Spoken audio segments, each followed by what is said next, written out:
What if I told you, most of your problems don't come from the world, but from the way you react to it? A careless word can ignite a firestorm. A single look of contempt can ruin an entire day. One impulsive email can haunt you for weeks. Modern psychology confirms this. Almost 90% of our daily decisions are driven not by reason, but by emotion. And more than 2,000 years ago, Marcus Aurelius already warned us. You have power over your mind, not outside events. Realize this, and you will find strength. Think about that. Strength is not in how fast you react. It's in the rare ability to choose when not to react. In an age of constant noise, endless notifications, and emotional traps at every corner, this is not weakness. It's the ultimate power. It's the heart of Stoicism. So, if you're ready to build the kind of calm that no chaos can break, stay with me until the end of this video. And if you find value here, consider subscribing so you never miss the next lesson that could change the way you live. Rule number 1. The sacred pause, your first shield. Seneca once said, "The greatest remedy for anger is delay." Think about that. Delay. Just a pause. A moment of stillness. Not an hour, not even a minute. Sometimes just a few seconds. And yet, those seconds can save a marriage. They can preserve a friendship. They can stop a careless financial decision that would take years to undo. Modern life makes us believe that speed is strength. Quick replies, instant reactions, fast judgments. But speed without wisdom is just chaos in motion. The pause is not weakness, it is the hidden shield of the strong. Imagine this. A business leader wakes up to devastating news. Stocks plummet, headlines attack, social media explodes. One leader, untrained, reacts instantly, defensive words, angry statements, decisions made in fear. The result? Trust collapses. The damage multiplies. But another leader takes the pause. He steps back, he breathes, he consults his advisors. And when he finally speaks, his words carry calm, precision, and clarity. The difference isn't intelligence, it's the pause. The pause is what restores confidence. The pause is what saves the day. So how do we practice it? The Stoics gave us something simple. The rule of 3 breaths. When your blood rises, when your chest tightens, when you feel the urge to strike back, stop. Inhale deeply. Hold it. Exhale slowly. Again. And one more time. By the 3rd breath, the fire has cooled and the fog begins to lift. Your nervous system resets and your reason finally has room to speak. Marcus Aurelius reminded himself daily, if you are distressed by anything external, the pain is not due to the thing itself, but to your estimate of it. The pause is the moment you take back that estimate. It's the instant you reclaim authorship of your own mind. So remember, the pause is not silence, it is power. It is not retreat, it is preparation. And every time you choose the pause, you are choosing wisdom over impulse, freedom over slavery, and strength over chaos. Rule number 2, the mirror of truth. What your reactions reveal about you. Every reaction is a reflection. A mirror showing you the state of your inner world. When someone presses your buttons, it's not really the button that matters, it's what lies beneath. The Stoics understood this well. Epictetus taught, when someone provokes you, be sure it is your own opinion which provokes you. It is not the insult itself that hurts. It is the story you tell yourself about that insult. If anger consumes you, it means pride still rules you. If rejection destroys you, it means your sense of worth is too fragile. If delays make you restless, perhaps patience has not yet been cultivated. Think of every reaction as a signal, a flare shot into the night sky, pointing to the wound within. Most people ignore these signals. They blame others. They made me angry. They ruined my day. They pushed me too far. But the Stoic path flips the question inward. Why did I give them that power? Here's the shift. Instead of being ashamed of your reactions, you study them. Each emotional surge becomes a teacher. Anger says, your ego is too loud. Fear whispers, your trust in yourself is too small. Sadness reveals, something you value is unguarded. These aren't curses, they are invitations. Invitations to grow. So, the next time you feel provoked, don't rush to fight back. Ask yourself 3 questions. What exactly am I feeling right now? Why am I feeling it? And what truth about me does this reaction reveal? Imagine this in practice. Someone calls you a liar. If you know you've been honest, you shrug it off. But if the word burns inside you, maybe it's because dishonesty once lived in your past, or because your reputation means more to you than your truth. The insult is just a mirror. And the mirror shows the work you still need to do. Marcus Aurelius reminded himself, if someone can show me that what I think or do is not right, I will gladly change, for I seek the truth. He didn't see correction as an attack. He saw it as feedback, as a chance to refine his soul. Your reactions are your responsibility, and responsibility is freedom. Because once you see your reactions as mirrors, the world is no longer your enemy. Every insult becomes feedback. Every delay becomes training. Every conflict becomes a classroom. The mirror of truth may not always flatter you, but it will always free you. Rule number 3. The fortress of inner peace.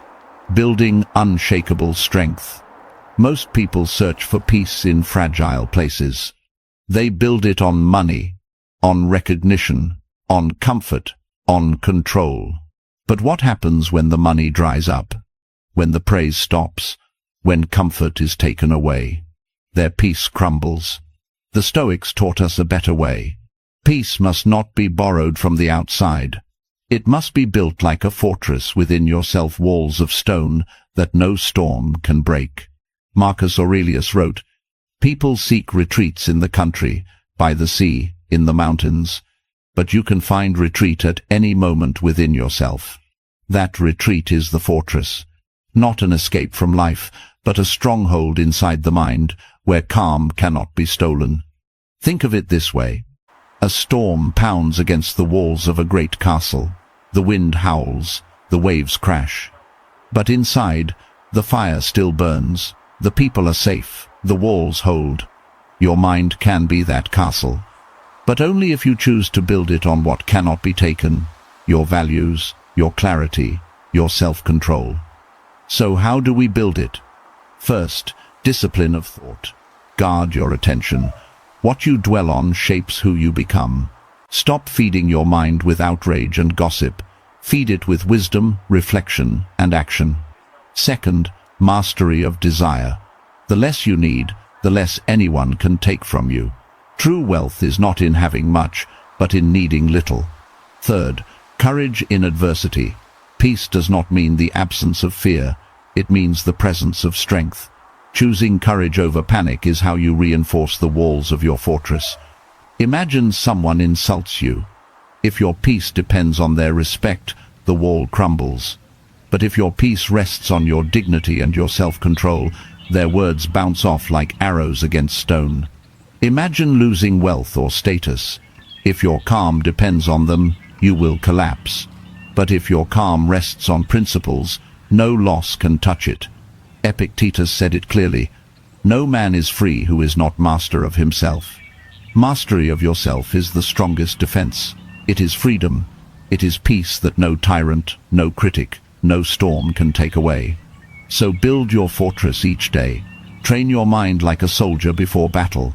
Guard it as you would guard the gates of a city. Because when the storm comes, and it will, your peace will not be shattered. You will stand unbroken because your fortress is within. Rule number 4. Emotional Aikido, redirecting. Instead of resisting. When most people think of strength, they imagine resistance. Fighting back, pushing harder, meeting force with force.